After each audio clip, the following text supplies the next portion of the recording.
ओम शांति। आज 1 दिसंबर 2021 के बाबा के मधुर महावाक्य सुनेंगे। और आज की मुरली में बाबा हम बच्चों को यही प्रेरणा दे रहे हैं कि बच्चे, तुम्हें सच्चे सच्चे फूल बनना है।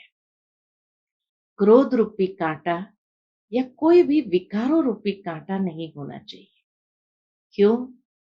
क्योंकि बाबा कहे उसी से माया विघ्न डालती है और पुरुषार्थ ढीला हो जाता है। तो इसीलिए अब यही लक्ष्य रहे कि हम बच्चों को सच्चे सच्चे फूल बनना है। तो सुनते हैं बाबा के मधुर महावाक्य। ओम शांति।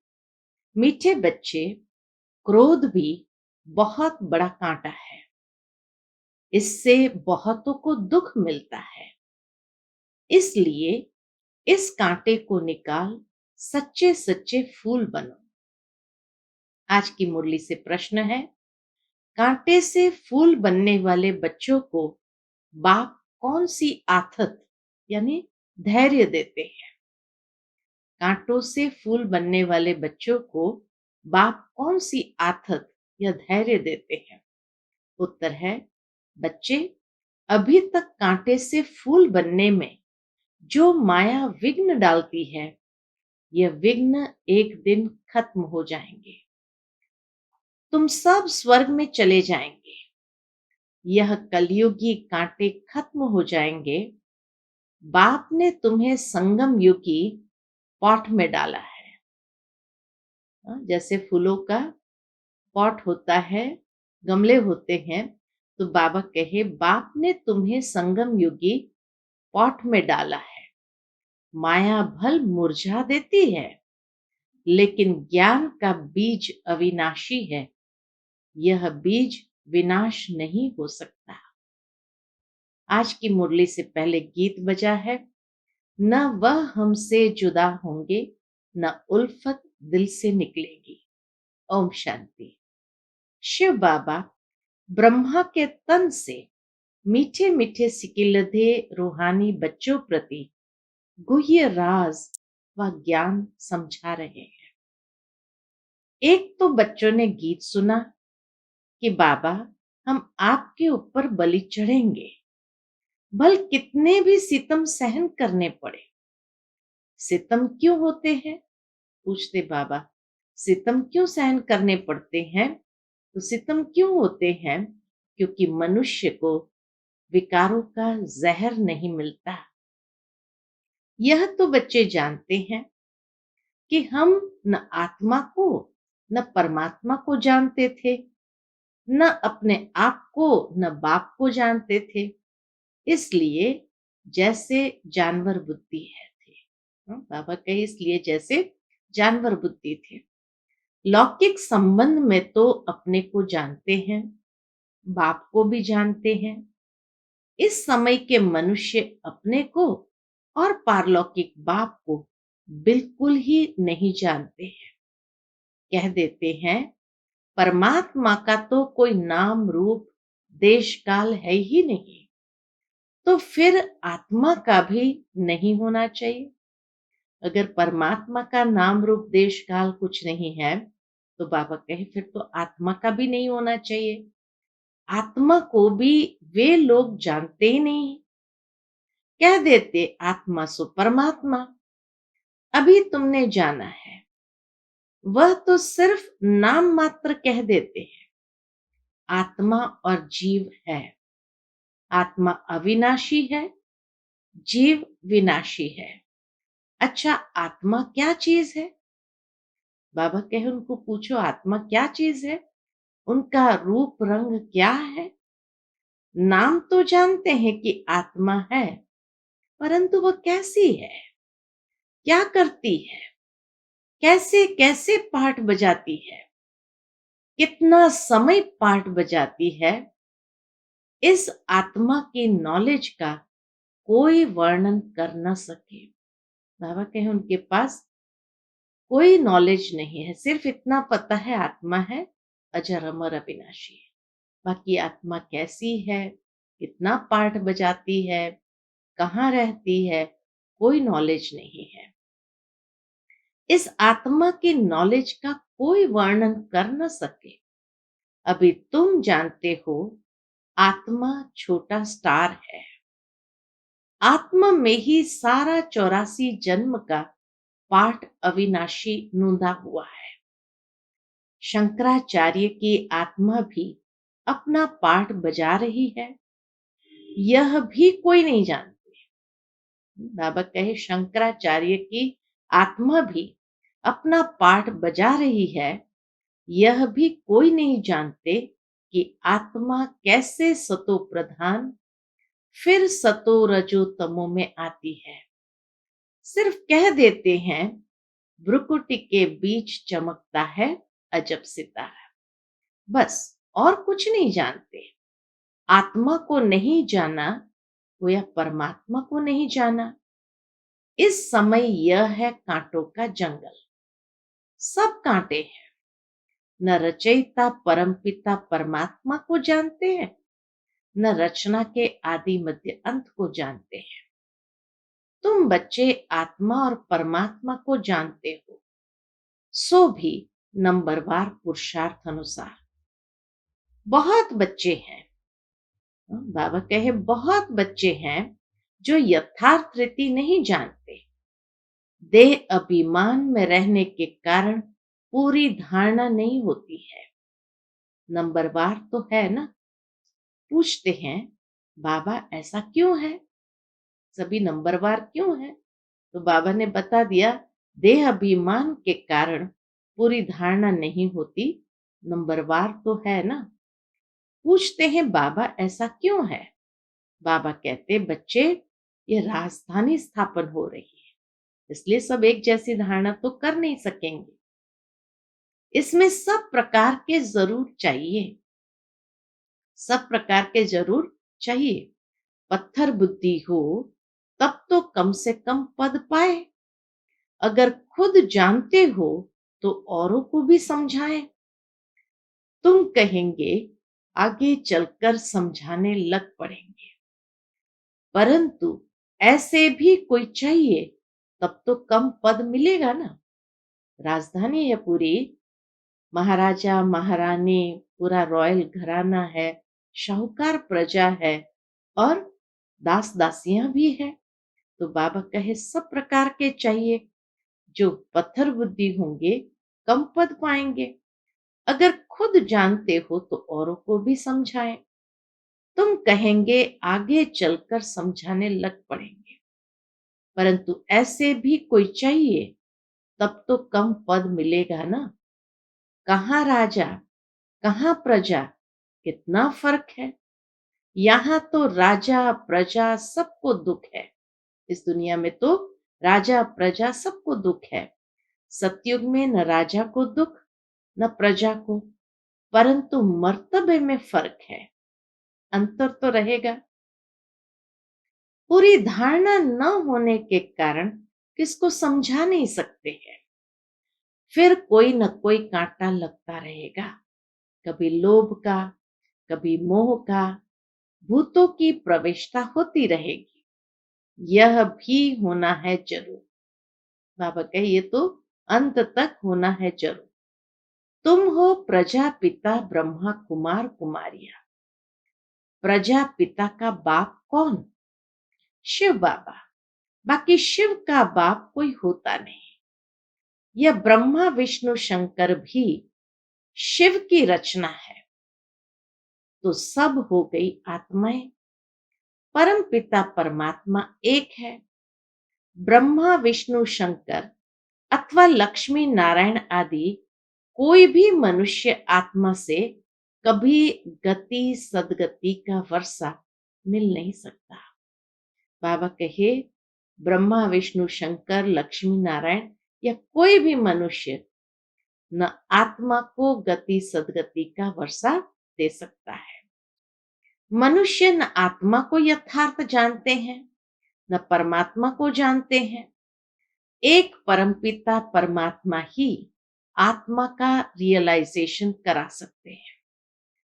ज्ञान से सदगति होती है।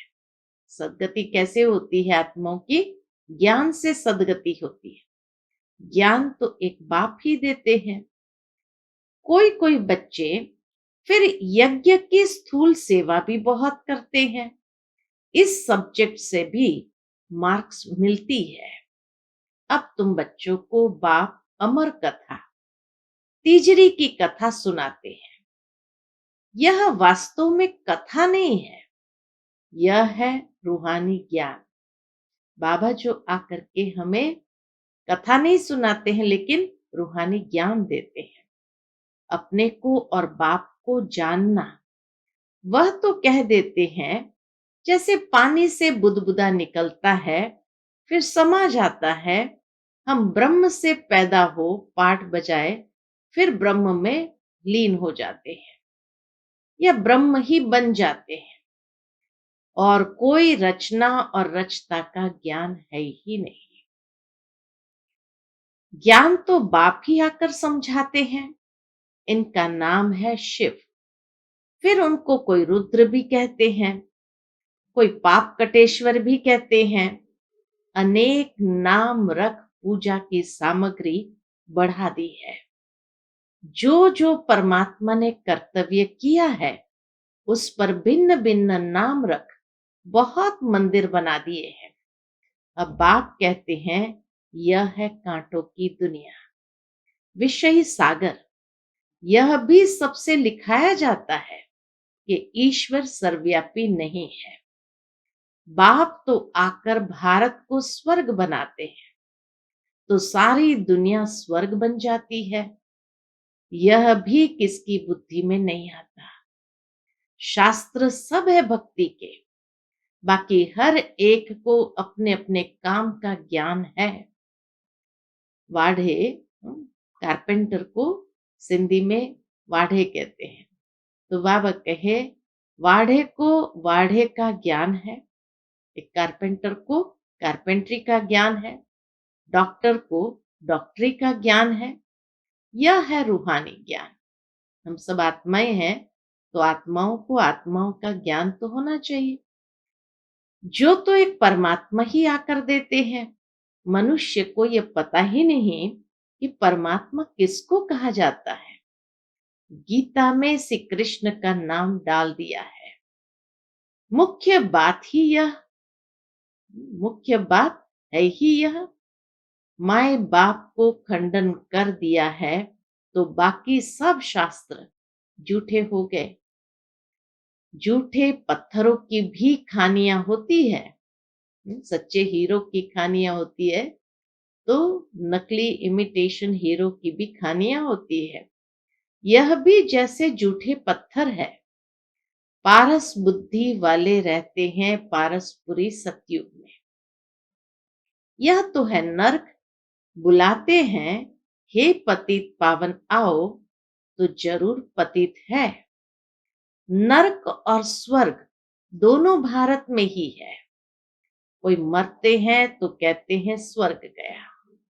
बाबा कहे कोई मरते हैं तो कहते स्वर्ग गया। ये बुद्धि में नहीं आता कि स्वर्ग तो सतयुग को कहा जाता है। परमात्मा स्वर्ग की स्थापना करते हैं, न कि नरक की। रावण राज्य कब से शुरू होता है यह भी किसको पता नहीं है। बल शास्त्र बहुत पढ़ते हैं, ब्रह्मचर्य में भी रहते हैं, परंतु पैदा तो विकार से होते हैं ना। साधु सन्यासी भी साधना करते हैं, बाप से मुक्ति मांगते हैं, क्योंकि छीछी दुनिया में रहने नहीं चाहते। इस पुरानी छीछी दुनिया में रहने नहीं चाहते।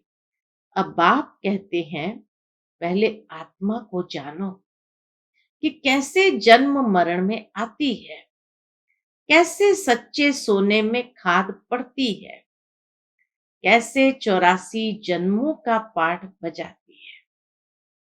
सबसे जास्ती पाठ तुम्हारा है। जो देवी देवता थे वही पूरे 84 जन्म लेते हैं। लक्ष्मी नारायण ने राज्य किया, फिर कहाँ गए। बाबा कहे लक्ष्मी नारायण ने राज्य किया, फिर कहाँ गए। उनकी आत्मा ने जरूर जन्म तो लिया होगा ना। अब वो कहाँ है, कोई जानता नहीं। क्रिश्चियन लोग जानते हैं कि क्राइस्ट इस समय बेगरी पार्ट में होगा।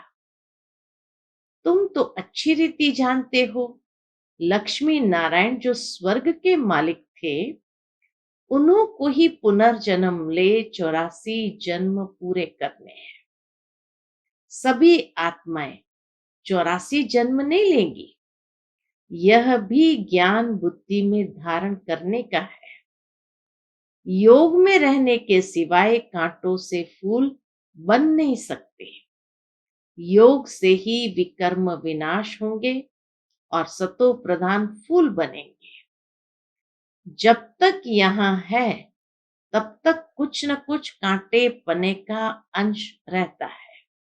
जब तक इस दुनिया में है, बाबा कहे, तब तक कुछ न कुछ कांटे पने का अंश रहता है।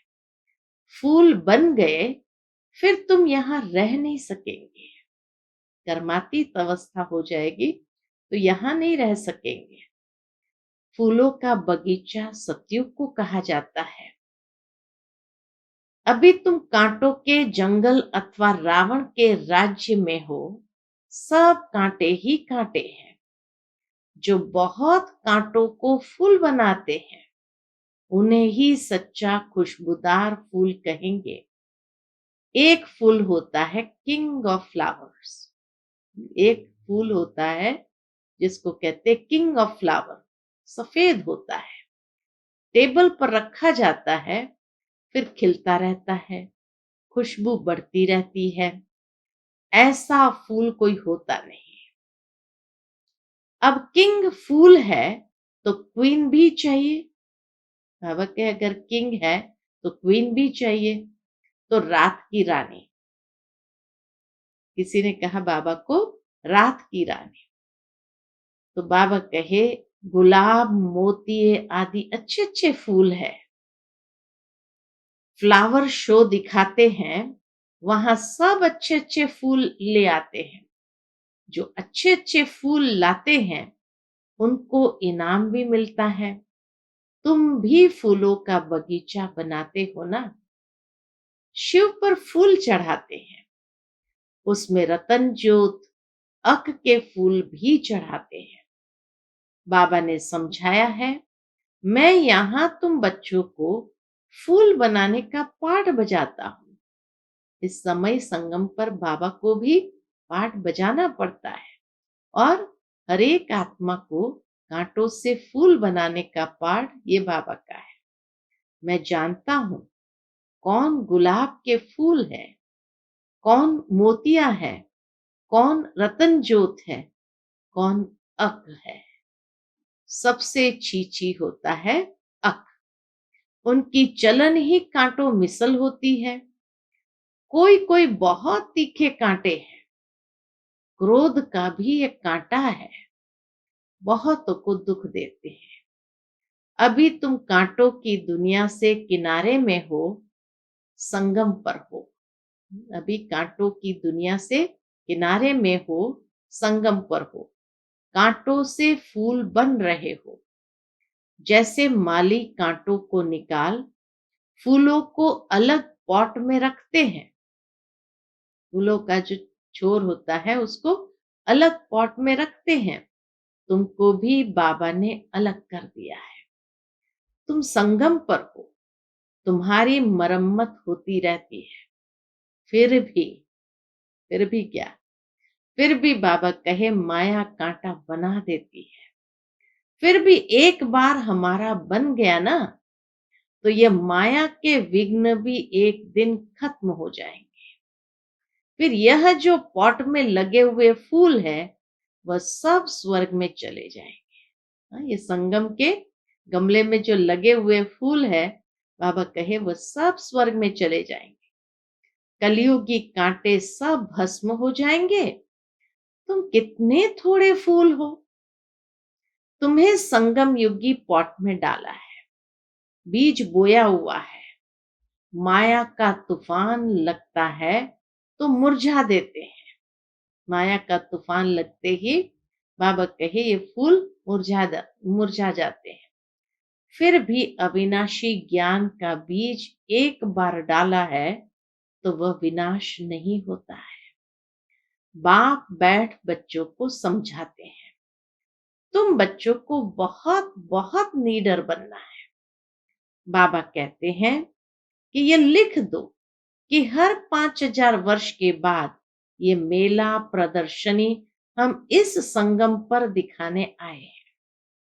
यह तो लिखना है कि ये लड़ाई 5000 वर्ष के बाद लगती है।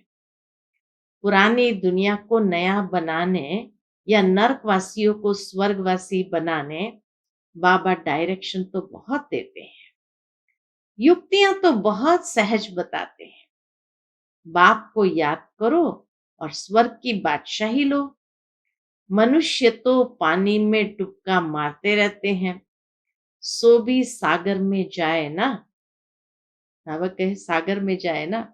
नदियां सागर से निकली है, नदियों का बाप सागर है ना। वहां जाकर स्नान करो, परंतु वह खारा है, इसीलिए मीठी नदियों में स्नान करते हैं। अभी तुम हो ज्ञान सागर के बच्चे, ज्ञान सागर पतित पावन बाप है। तुम उनके बच्चे जो जितनी जास्ती सर्विस करेंगे तो समझा जाएगा ये अच्छा फूल है। प्रदर्शनी में भी घड़ी घड़ी अच्छे फूलों को बुलाते हैं, समझते हैं फलाने हमसे होशियार है, परंतु होशियार का फिर रिगार्ड भी रखना चाहिए। बाबा हमेशा समझाते हैं, कभी क्रोध नहीं करो, प्यार से समझाओ। क्रोध कोई करता है तो बाबा समझते हैं कि इसमें कड़ा भूत है। माँ बाप पर भी क्रोध करने में देरी नहीं करते हैं और ही दुर्गति को पालेंगे। अगर ऐसा करते हैं तो बाबा कहे दुर्गति को पालेंगे। गरीब निवास, कब गरीबों पर क्रोध करेंगे क्या? गरीब निवास बाबा आया ही है गरीबों को शाहूकार बनाने। यहाँ जो पदमपति है दूसरे जन्म में नौकर चाकर बनेंगे। गरीब जो अच्छी रीति पढ़ेंगे वह जाकर राजा रानी बनेंगे। ऐसे भी सेंटर्स पर आते हैं जो ईश्वरीय सेवा में कुछ नहीं देते हैं। उनको पता ही नहीं कि थोड़ा भी बीज बोने से हमारा भविष्य कितना ऊंचा बनेगा। सुदामे का मिसाल है ना। ईश्वर अर्थ दान करते हैं, समझते हैं दूसरे जन्म में फल मिलेगा। बाबा लिख देते हैं, बच्चे तुमको एक ईंट के बदले महल मिल जाएंगे। यहाँ कौड़ियां देते हो वहां हीरे बन जाते हैं। इसलिए चावल मुट्ठी का गायन है। गुरु नानक के ठिकाने में जाते हैं, कुछ न कुछ रखते जरूर है, परंतु यहाँ तो बाप दाता है ना। तो बाबा कहे बाप को क्या देंगे, तुम अपना ही भविष्य बनाते हो। अच्छा, मीठे मीठे सिकिलधे बच्चों प्रति माता पिता बाप दादा का याद प्यार और गुड मॉर्निंग। रूहानी बाप की रूहानी बच्चों को नमस्ते।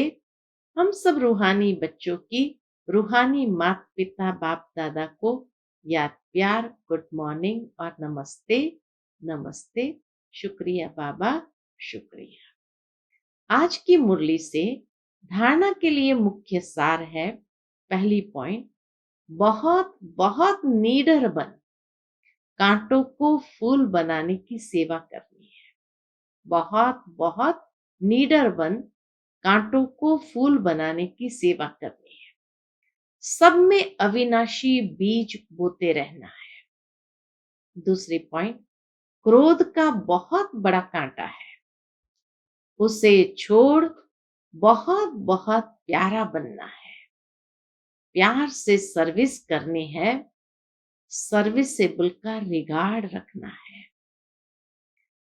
आज का बाबा का वरदान हम बच्चों के प्रति है, सर्व के गुण देखने व संतुष्ट करने की उत्कंठा द्वारा सदा एक रस उत्साह में रहने वाले गुण मूरत भव।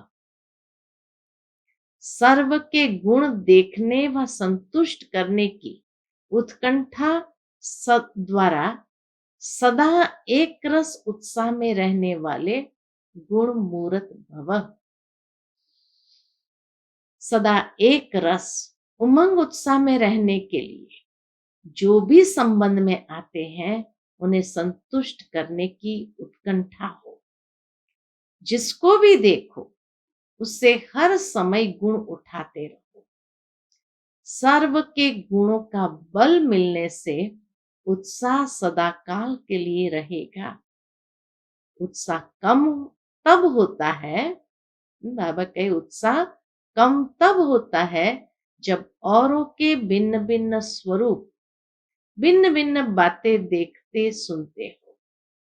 लेकिन गुण देखने की उत्कंठा हो तो एक रस उत्साह रहेगा और सर्व के गुण देखने से स्वयं भी गुण मूरत बन जाएंगे।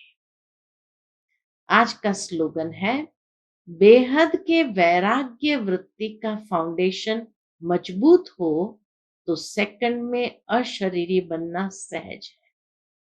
बेहद के वैराग्य वृत्ति का फाउंडेशन मजबूत हो तो सेकंड में अशरीरी बनना सहज है। अच्छा, ओम शांति।